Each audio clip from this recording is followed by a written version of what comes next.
मथुरा में पिछली बार जो 2 दिन बारिश हुई थी उसके कारण मथुरा के ग्रामीण क्षेत्रों में इतना नुकसान हुआ कि कहीं पर तो पानी भरा हुआ है, कहीं किसी गांव में मकान गिरे हैं।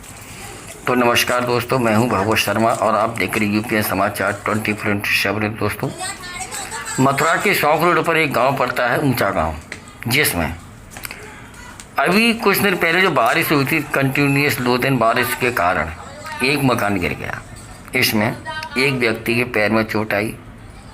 गांव वालों ने बताया तथा घर के जो मुखिया थे उन्होंने बताया कि बारिश के कारण मकान गिरा था और इसमें हमारे एक छोटे भाई के पैर में फ्रैक्चर हुआ है। तो दोस्तों, इस प्रकार की जो बारिश हुई थी अभी पिछली बार मथुरा में, यह बारिश अपने साथ साथ कुछ आफतें भी लेकर के आई थी, क्योंकि मगोरा क्षेत्र में भी पानी भरा हुआ है और मथुरा शहर में भी कई मकान गिर चुके हैं और जिसमें कई लोग घायल भी हो गए थे और आसपास के क्षेत्रों में ज़्यादातर मकान गिरने की खबर मिल रही है।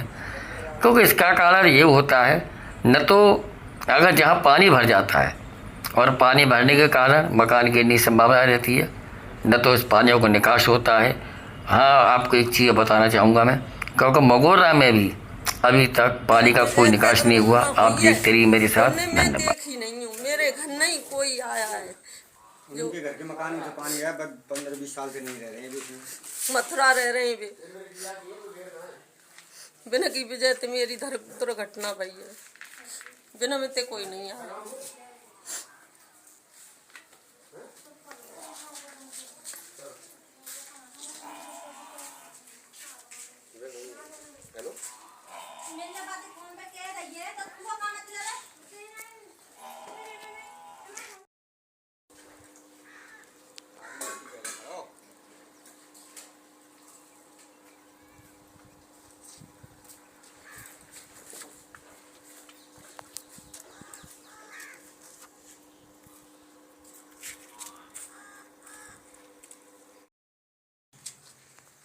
क्या नाम है साहब?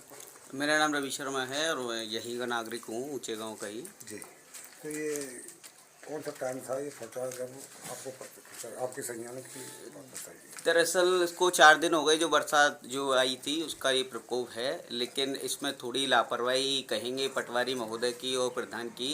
क्योंकि दरअसल क्या है कि मंदिर के बाहर 132 नंबर की सड़क से एक नाला जाता है, तो उस नाले पर भूमाफियाओं ने कब्जा कर रखा है, तो उसका पानी निकल नहीं रहा है और वो नाला उस पार होकर के तारसी निकल रहा है। तो गांव का जो पानी है वो निकलना चाहिए, वो निकलता नहीं है।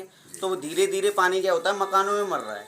अभी क्या हुआ है, जब गंभीर बरसात हुई है, पानी निकल नहीं रहा है, जल भराव जब हो रहा है तो मकानों पे उसकी चोट पड़ी है और उसका खामियाजा ये एक गरीब परिवार को भुगतना पड़ रहा है। आप देखिए, लगभग इनका लाख रुपए का नुकसान हो रहा है और बड़ा सौभाग्य का दिन था वो कि इनका कोई बच्चा नहीं था, तो यहाँ पे एक जान भी जा सकती थी।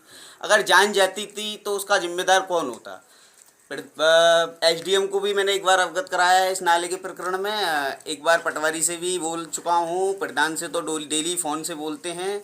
और कहीं ना कहीं मैं ये कहूँगा विधायक के इशारे पे ये हो रहा है, क्योंकि भूमाफियाओं का जो कब्जा है कहीं ना कहीं सत्ता के इशारे पर काम कर रही है।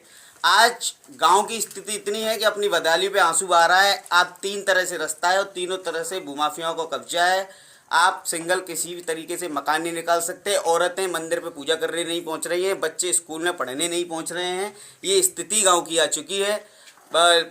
132 नंबर का अगर ये नाला अगर निकल जाता है तरीके से तो पानी भी निकलेगा और ये कह सकते हैं हम कि ये मकान भी सुरक्षित रहेंगे और लोगों के सब काम बढ़िया रहेंगे। उसका भी प्रकोप ये पड़ता है कि यहाँ पे जो आगे जाकर के जो खेत हैं गढ़ी के बासिंदे लोगों करके, तो वो कोई भी फसल नहीं ले पाते हैं, क्योंकि ये बाढ़ ग्रसित हो जाता है क्षेत्र।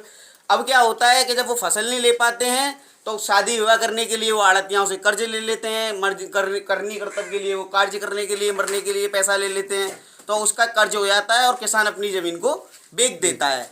तो इस कारण उसका असर कहाँ पड़ रहा है, एक नई जो पीढ़ी आ रही है उस नई पीढ़ी का हम भविष्य खतरे में डाल रहे हैं। आपके चैनल के माध्यम से मैं ये कहना चाहता हूँ कि शासन और प्रशासन भूमाफियाओं पे क्या मैं शिकंजा कसे और इस नाले को निकलवाए और जो जितने भी हम जो समझते हैं जो मकान हमारे गांव के अंदर गणे सबको मुआवजा मिले, इसका सर्वे कराया जाए। सर्वे करा करके जितना इनका नुकसान हुआ है उसकी भरपाई शासन और